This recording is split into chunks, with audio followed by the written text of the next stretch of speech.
I'll begin right now by asking the following. Corporate policies do not solve workplace problems unless they address the ways various forms of bias and discrimination affect their employees. They must be shaped around each employee's lived experience at work, whether that is in person or even now remotely.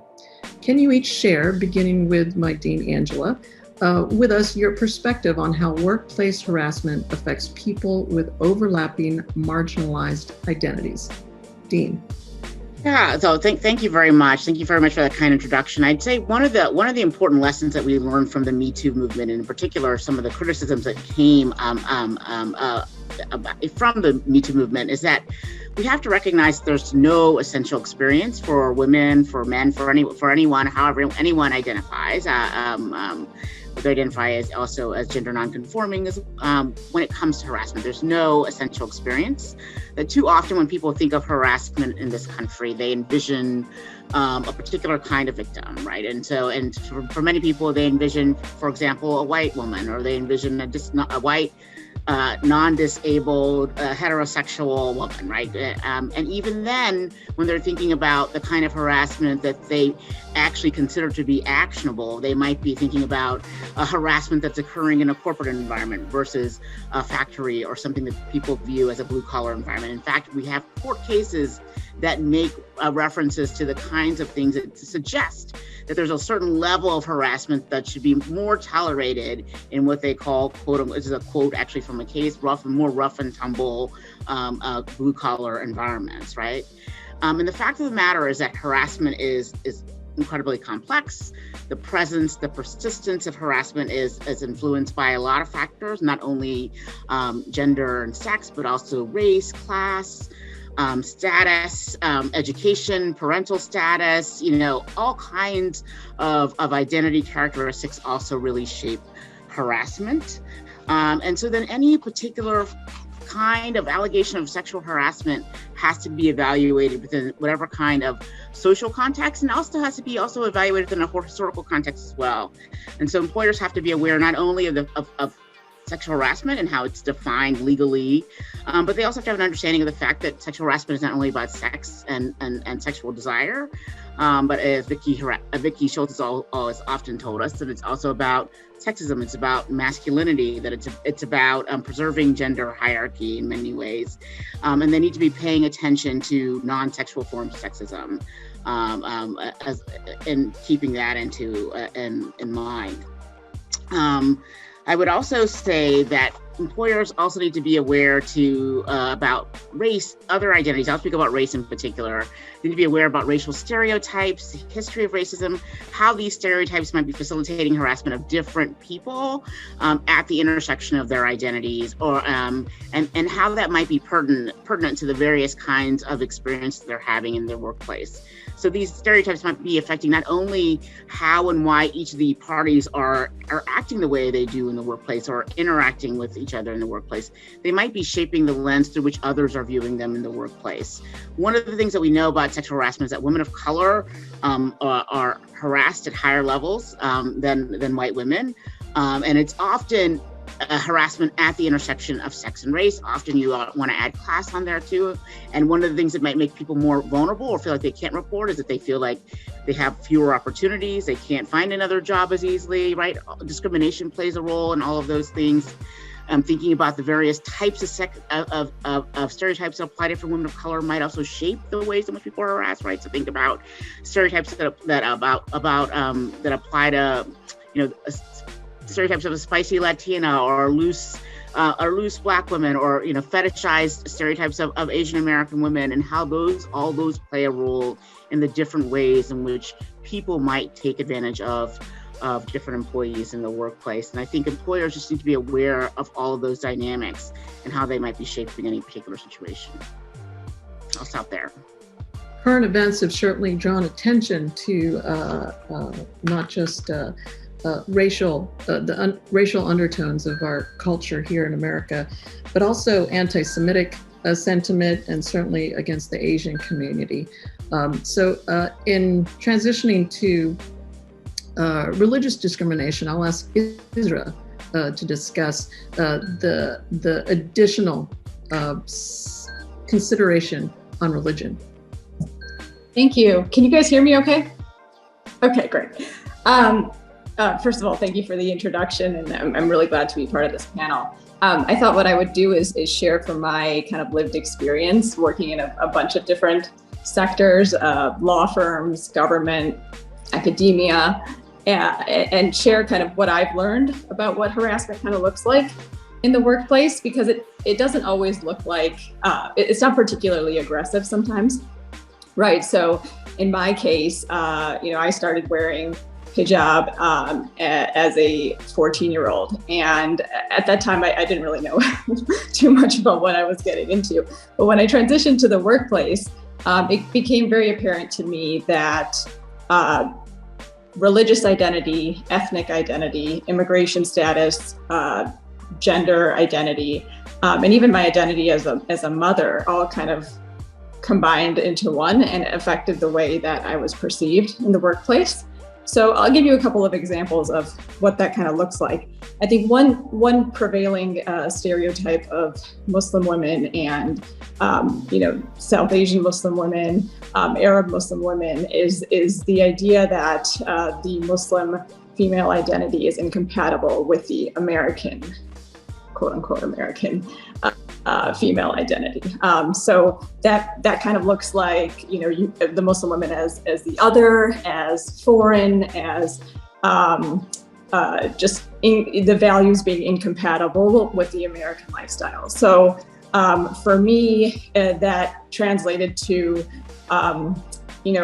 people thinking I didn't speak English when they met me, people talking to me slowly, people thinking I couldn't perform academically, giving me lower types of work because they thought that, I just didn't know how to perform in the workplace as an American.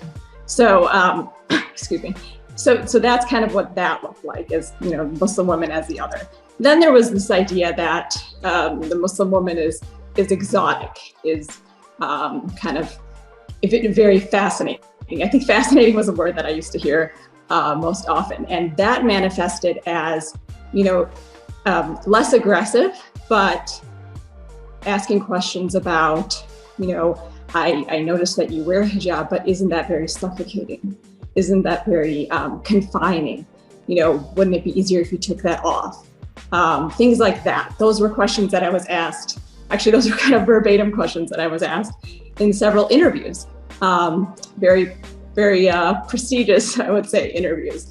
And you wouldn't kind of believe that people could ask questions like that in the last few years, but it actually was. It was jarring to me to hear, I visited Afghanistan, I tried on the hijab, and I thought, oh my gosh, I can't breathe, So that's kind of what that looks like.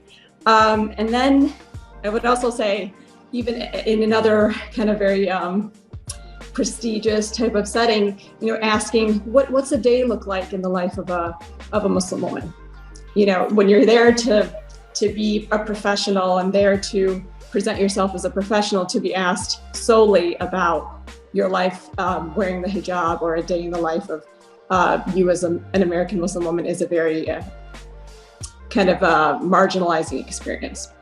And then I also wanted to touch on what this looks like in the national security space, which is what I'm very familiar with. So in that setting, the idea of the hijab is also come almost kind of hijacked in vocabulary. So in the national security space, you hear words like Islamic terrorism, Islamist terrorism, jihadist, Salafist, hijab.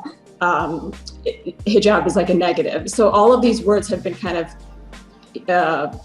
taken and hijacked by whoever's defining them, but not by the people who actually, belong to that religious identity. So all of those experiences for me have made me feel like there is definitely an intersectional nature to the type of harassment that I've faced, in terms of what can companies do and even what can the government do for addressing this type of problem. I think the first thing is to have a dialogue about it. to not ignore it. It doesn't happen in the government, I'll tell you that much. And I would encourage companies and even the government to have that dialogue and to start that dialogue. Or being part of discussion and giving us your perspective. Clearly, part of our goal in our panel is to, given our title, Intersectionality, is to draw attention to the fact that, you know, there are certain ways, you could tell a person individually by categorizing them as male and female, black or white or brown. They're fairly obvious. But then also there are issues where if someone doesn't immediately portray or fall victim to favorable or negative bias or unconscious bias in decision-making within their work environment. Let's discuss how that type of harassment, sexual or otherwise, which is in my mind more of a control issue than a sexual matter. How can that manifest in the workplace? And let's highlight also the intersection of someone who may not immediately convey as they sit there in their chair or at their workplace in their cubicle that they're a member of the LGBT community, and how can employers be mindful of that potential conscious and unconscious bias that affects and permeates and reflects itself in discrimination. I'll ask Kim to weigh in. Thank you, Justice and Dean and Isra. Thank you for sharing, especially for your personal experiences in that. I want to start by saying something maybe a little jarring, but I'm a very forward person, so I'm just going to go ahead and do it. If you're not in a place yet, or your company that you're working with is not in a place yet where you're engaging in active anti-homophobic and active anti-trans work right now, you are behind the 8 ball. And I say that with the dean on here because I want to go back to my law school days and say that decision from the Supreme Court in the past year that said that sexual harassment is inclusive of sex stereotyping is massively determinative of what your office environment and your company looks like in this present day. You are so, and I'm going to put my lawyer hat on even though I'm not practicing, so subject to liability if you're not doing this work that you got to run out tomorrow and start doing it. And if you work for somebody who's not doing it, run out tomorrow and tell them they have to be doing it. I don't care that tomorrow is Saturday. Say it on a Saturday. And the reason I say it is because of this. To sort of piggyback on what Isra is saying, I find that if you don't walk into a company as somebody who's a member of the LGBTQ plus communities, and one thing I leave you with today, please say communities, we're not all the same. I identify as a cis woman who's a lesbian. I am not the same as a trans woman. I am not the same as a person of color who identifies in my community. I am not the same as someone of a different country of origin who identifies also as a gay woman. We are all so incredibly blessed to be such a diverse group of a community that people want to call us, that what we realize is we're multiple communities formed into one acronym that makes other people feel better. And that's where the LGBT sort of acronym comes in. And when we don't choose to parse that out, when we don't start to look at really the individualized personal experiences of all members of the queer communities, then we're really failing sort of globally looking at how we respond to the harassment of these communities. And that includes education on what just gender identity means for people. I had posted a question in the previous panel about how do you deal with unconscious bias when you're investigating and the investigator has never met a trans person in their life, but the person who's made the complaint is trans themselves. How do you put the person who's in a position of investigation and power and determinative action in a place of understanding the experience of someone they may never have asked one question of in their entire experience? And that's what people of trans experience are dealing with on a daily basis in multiple, the government, they're dealing with in businesses, they're dealing with it all over. And queer and gay people have been dealing with it, but we know what we're seeing in the evolution of social justice and the evolution of society, that we're seeing more and an egregious failing towards the trans community. So a gender identity and the education around gender identity must be so intensely done at all of our places and communities beyond business, but everywhere. And I really think business is in a place where they can really push this momentum. So what do? They start. Totally agree.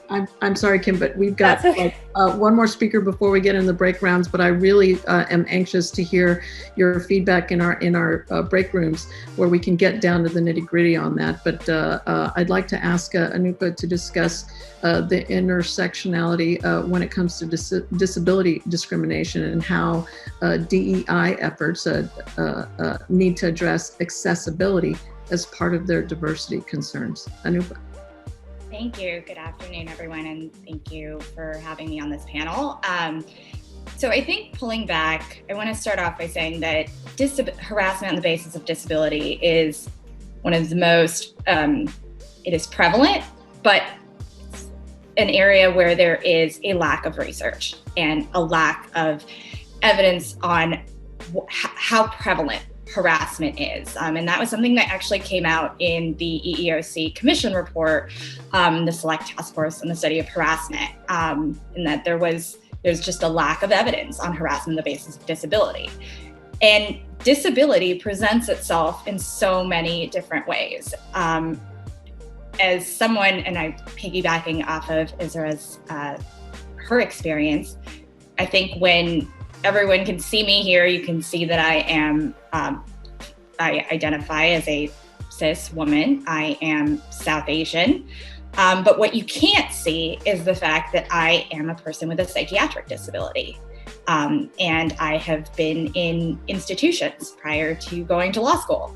And in one of my experience, with harassment just based on disability, there's often these two levels of perceptions. One for people who have visible disabilities, right? There's a slogan in the disability community of no pity, because for people with visible disabilities, as who use wheelchairs or who are blind or have who are deaf or hard of hearing, the disability maybe is apparent, and so there is this feeling of, oh, poor person. Also a belief that they may not be as capable of doing the job as someone who did not have a disability. The other side is for those of us who have disabilities that are folks who have psychiatric disabilities, folks who are autistic. There's fear. And as someone who once disclosed to an employer that I needed extra time to take a test as an accommodation, when I disclosed what my disability was, the response was, "Oh, you're crazy. Oh, she's crazy." And that perception of craziness went all around the office, and that led to loss of opportunity, a belief that I was not good enough. And those are the perceptions that, could, lead to harassment complaints. And the last point that I want to make is that as companies are, focusing on diversity, equity, and inclusion efforts to reinforce the need for accessibility in how your policies are developed, accessibility in what reporting mechanisms are available to individuals, and also in training to educate folks about people with disabilities so that we can have more fair and equal workplaces where people can be themselves and do their best work.